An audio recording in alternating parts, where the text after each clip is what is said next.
ओम शांति। आज 15 सितंबर 2022 के बाबा के अनमोल मधुर महावाक्य सुनेंगे। आज की मुरली है निश्चय बुद्धि विजय। बाबा कहे तुम बच्चों का पुरुषार्थ का आधार निश्चय है।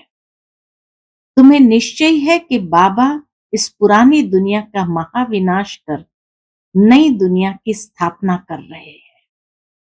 इसी निश्चय के आधार पर तुम पुरुषार्थ कर रहे हो।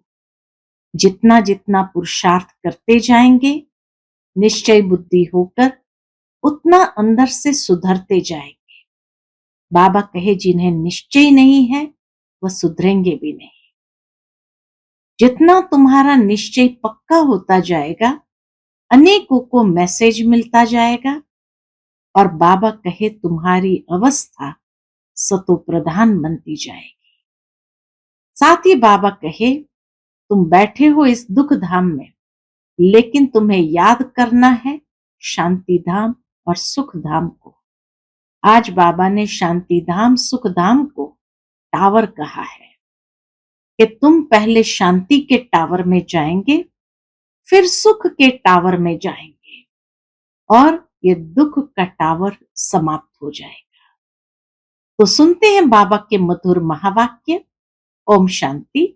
मीठे बच्चे, इस दुख के घाट पर बैठ शांति धाम और सुख धाम को याद करो।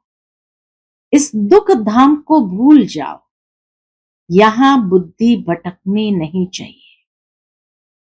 आज की मुरली से प्रश्न है, तुम्हारे पुरुषार्थ का आधार क्या है? उत्तर, निश्चय। तुम्हें निश्चय है बाप नई दुनिया की सौगात लाए हैं। इस पुरानी दुनिया का विनाश होना ही है। इस निश्चय से ही तुम पुरुषार्थ करते हो। अगर निश्चय नहीं है तो सुधरेंगे नहीं। आगे चल अखबारों द्वारा तुम्हारा मैसेज सबको मिलेगा, आवाज निकलेगा, तुम्हारा निश्चय भी पक्का होता जाएगा। Om Shanti. Tower of silence और टावर ऑफ सुख। तुम बच्चे यहां बैठे हो तो तुम्हारी बुद्धि घर में जानी चाहिए। वह है शांति का टावर। ऊंचते ऊंच को टावर कहा जाता है। तुम शांति के टावर हो।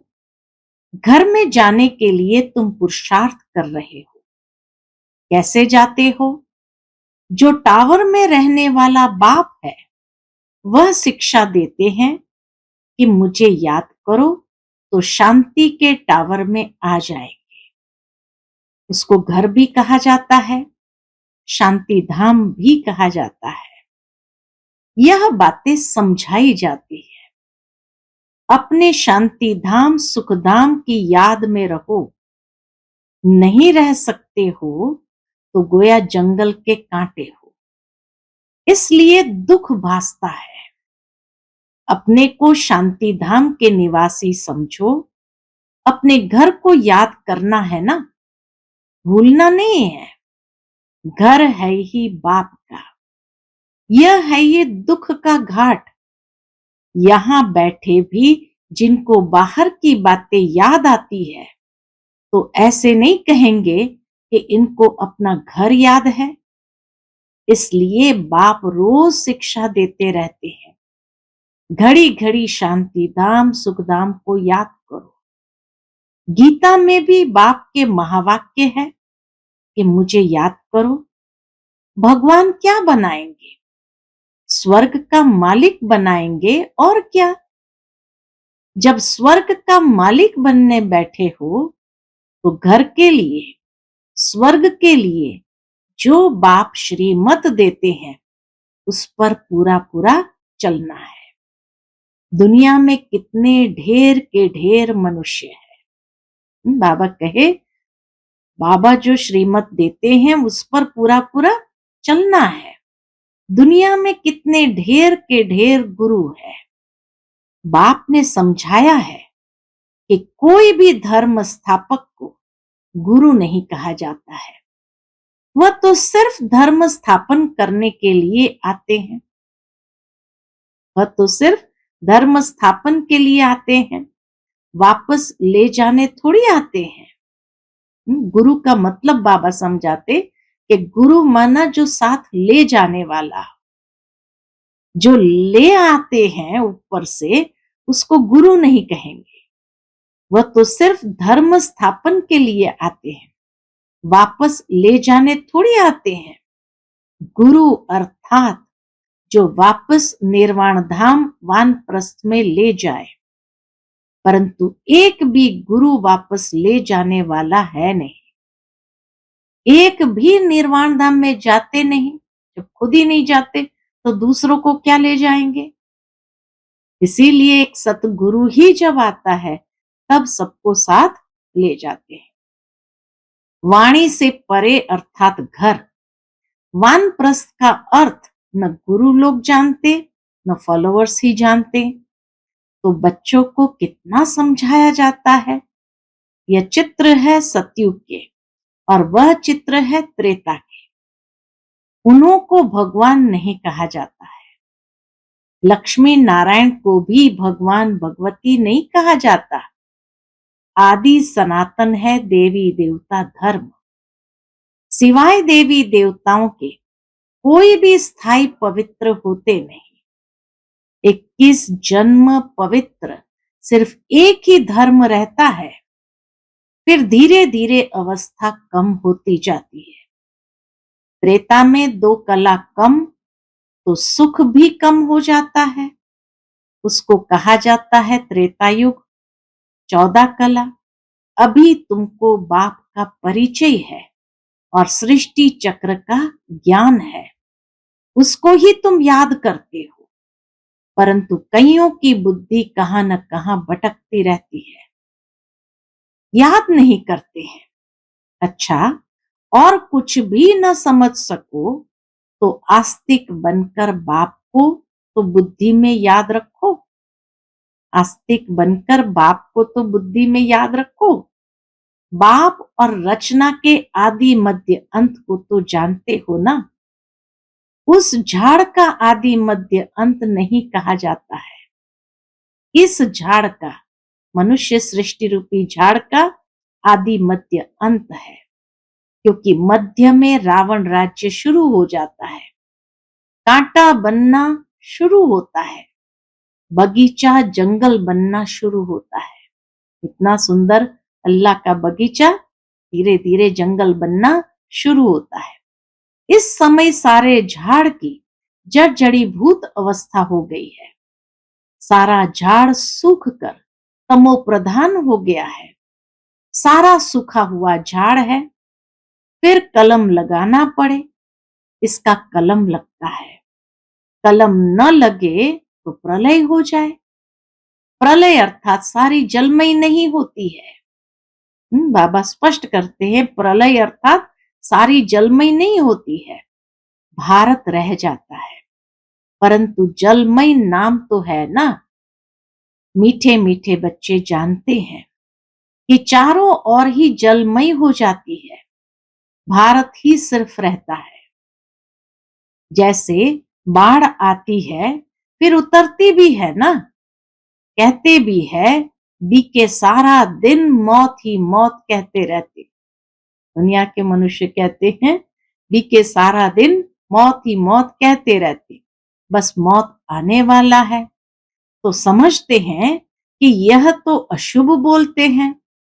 बोलो नहीं, हम कोई विनाश थोड़ी कहते हैं। हम तो कहते हैं पवित्रता सुख शांति का धर्म स्थापन हो रहा है। विनाश न हो तो शांति कैसे हो। गुप्त वेश में शांति धाम सुख धाम की स्थापना हो रही है। यह तो हम शुभ बोलते हैं। तुम भी कहते हो ना, हे पतित पावन आओ, हमको पावन बनाकर ले चलो। तुम खुद कहते हो ना कि हमको ले चलो। हम भी शुभ बोलते हैं, तुम भी शुभ बोलते हो। तुम कहते हो हमको पावन बनाकर इस दुख धाम की दुनिया से ले चलो शांति धाम में। यह तो शुभ बोलते हो ना।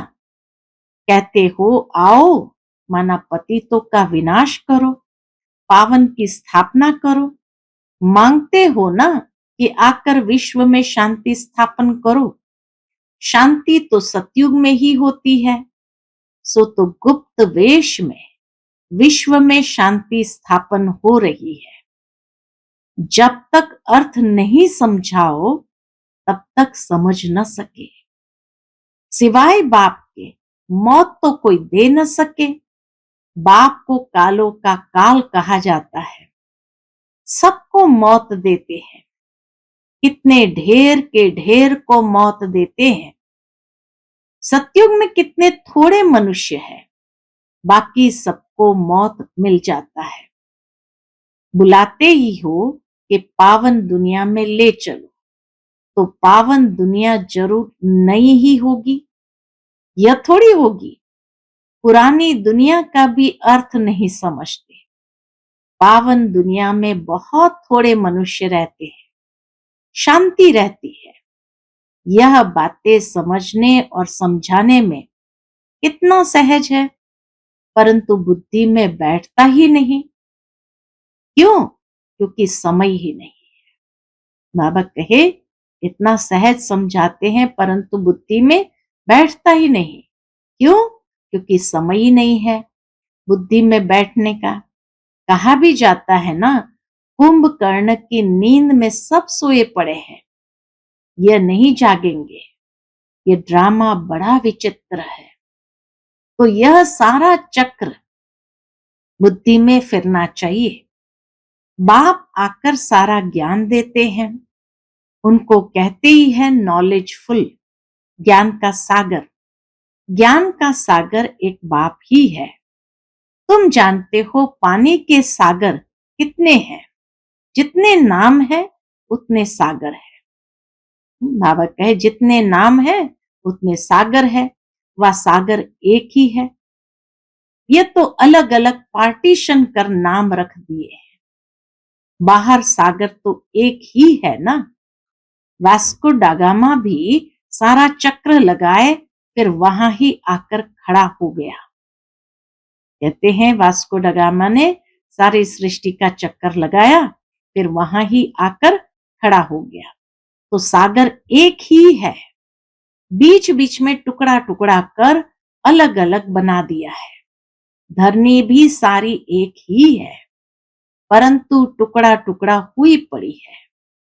तुम्हारा राज्य होता है तो धरनी भी एक ही होती है, राज्य भी एक होता है। नो टुकड़ा टुकड़ा। बाबा कहे नो टुकड़ा टुकड़ा। बाप आकर राज्य देते हैं सारे सागर पर, सारी धरनी पर, सारे आसमान पर तुम्हारा राज्य होता है। मुक्ति में तो सब जाएंगे, बाकी जीवन मुक्ति में जाना कोई मासी का घर थोड़ी है। मुक्ति में जाना तो कॉमन है, सब वापस लौटेंगे। जहां से आए हैं फिर वहां जाएंगे जरूर। बाकी नई दुनिया में सब थोड़ी आएंगे। मुक्ति में सब जाएंगे, लेकिन वहां से फिर नंबरवार उतरेंगे नई दुनिया में। बाकी नई दुनिया में सब थोड़ी आएंगे। तुम्हारा ही राज्य है। कोई कोई तो इतना देरी से आते हैं जो पुरानी दुनिया शुरू होने से थोड़ा ही पहले, यानी 200-400 वर्ष पहले आते हैं। वह क्या हुआ? जो अच्छी रीति नहीं पढ़ेंगे तो त्रेता में भी पिछाड़ी का थोड़ा समय रहेंगे। 16 कला तो कभी बन न सके, 14 कला के भी पिछाड़ी में आएंगे।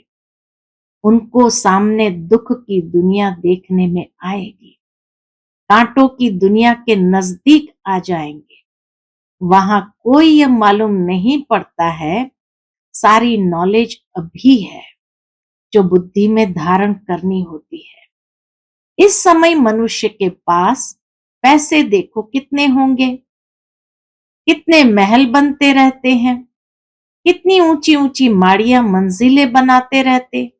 समझते हैं सतयुग से भी भारत अभी ऊंच है, अभी ही 18-20 मंजिल बनाते रहते हैं। तो अंत में कितनी मंजिल वाले बनाएंगे। सतयुग त्रेता में तो ये माड़ियां फ्लोर मंजिल होती नहीं, द्वापर में भी नहीं होती। ये तो कलयुग में जब आकर बहुत मनुष्य हो जाते हैं तो 2 मंजिल 10 मंजिल बढ़ाते जाते हैं, क्योंकि मनुष्य बढ़ते जाते हैं तो वह जाएं कहाँ। धंधा दौरी बहुत है तो बड़े बड़े मकान भी बनाते रहते हैं शोभा के लिए। जंगल से मंगल होता जाता है, इतने अच्छे अच्छे मकान बनते रहते हैं। बाबा कहते हैं कलयुग में भी कितने अच्छे अच्छे मकान बनते रहते, जमीन लेते रहते हैं ना। बॉम्बे पहले क्या थी, 80-90 वर्ष में देखो क्या हो गई है। पहले तो कितने थोड़े मनुष्य थे, अभी तो देखो कितने मनुष्य हो गए हैं। समुद्र को सुखाया है, अभी भी देखो समुद्र को कितना सुखाया है। पानी जैसे कमती होता जाता है, मनुष्य वृद्धि को पाते जाते हैं तो पानी कहाँ से आएगा।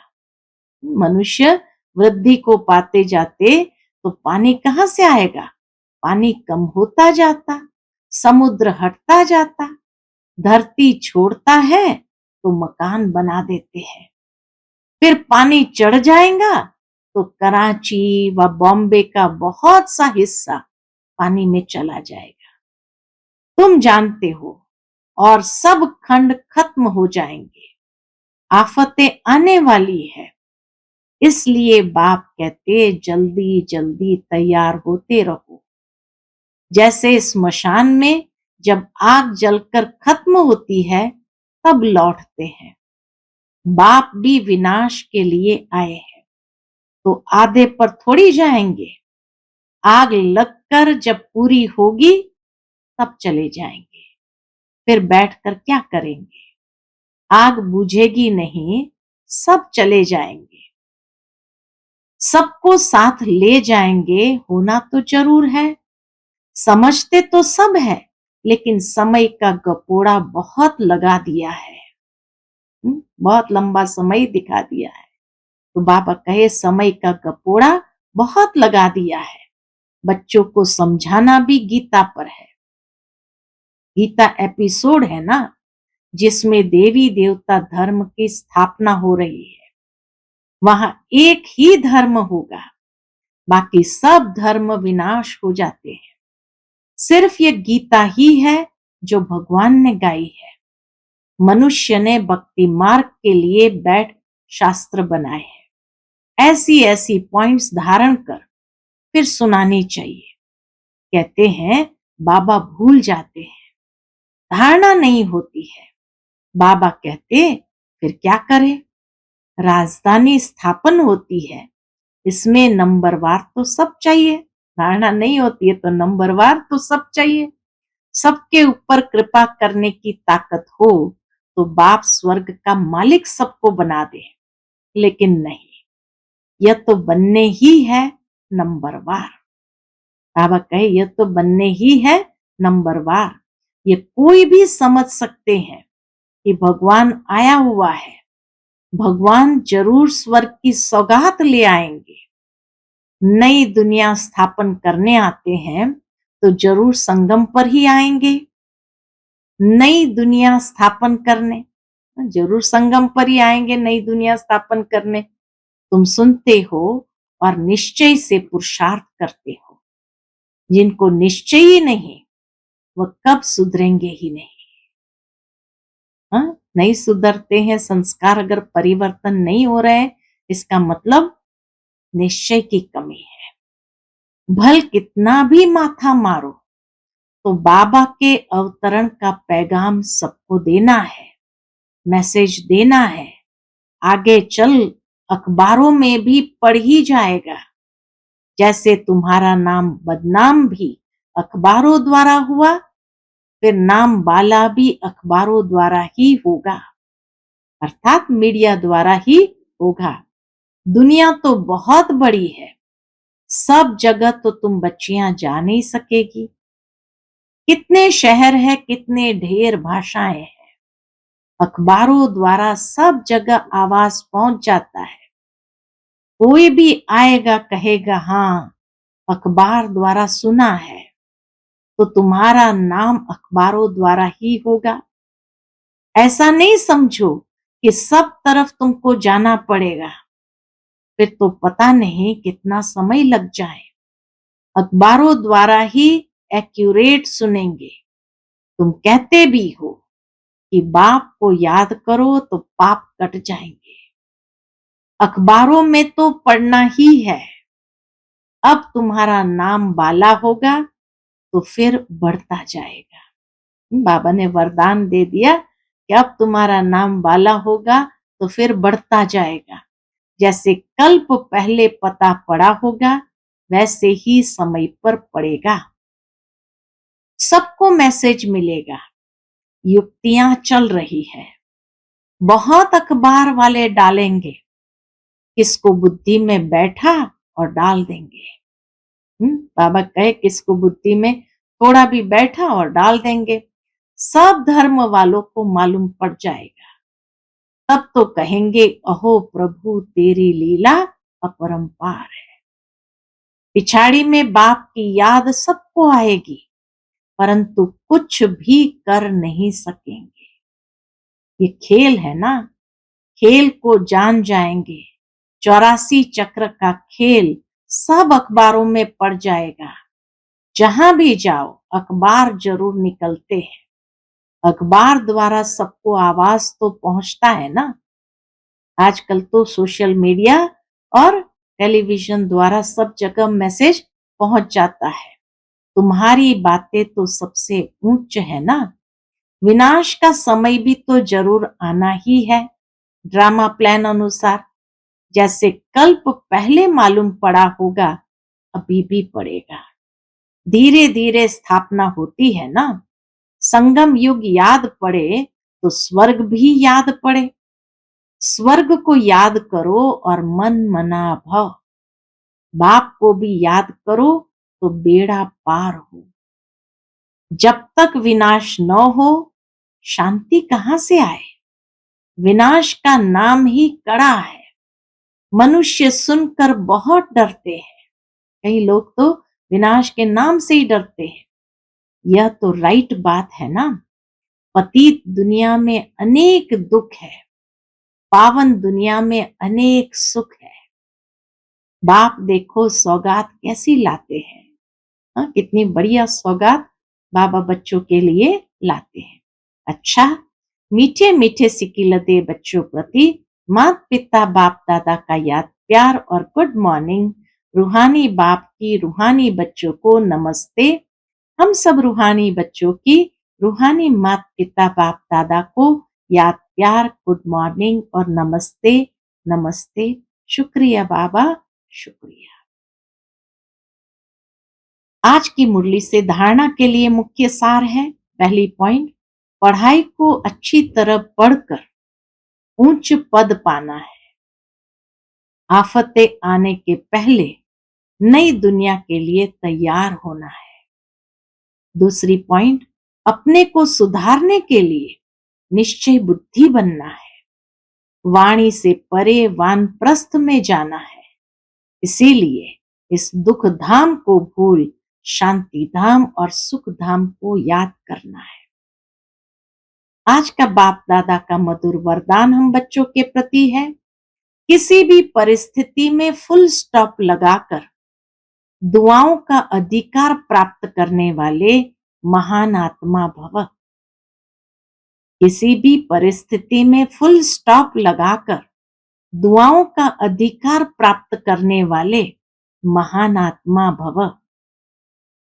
महान आत्मा वो है जिसमें स्वयं को बदलने की शक्ति है और जो किसी भी परिस्थिति में फुल स्टॉप लगाने में स्वयं को पहले ऑफर करते हैं। मुझे करना है, मुझे बदलना है। ऐसी ऑफर करने वालों को 3 प्रकार की दुआएं मिलती है। पहली, स्वयं को स्वयं की दुआएं अर्थात खुशी मिलती है। दूसरी, बाप द्वारा। और तीसरी, ब्राह्मण परिवार द्वारा, इसलिए अलबेलापन नहीं लाओ कि ये तो होता ही है, चलता ही है। फुल स्टॉप लगाकर अलबेलेपन को परिवर्तन कर अलर्ट बन जाओ। फुल स्टॉप लगाकर अलबेलेपन को परिवर्तन कर अलर्ट बन जाओ। आज का स्लोगन, संकल्पों की एकाग्रता द्वारा ही श्रेष्ठ परिवर्तन में फास्ट गति आ सकती है। संकल्पों की एकाग्रता द्वारा ही श्रेष्ठ परिवर्तन में फास्ट गति आ सकती है। अच्छा, ओम शांति।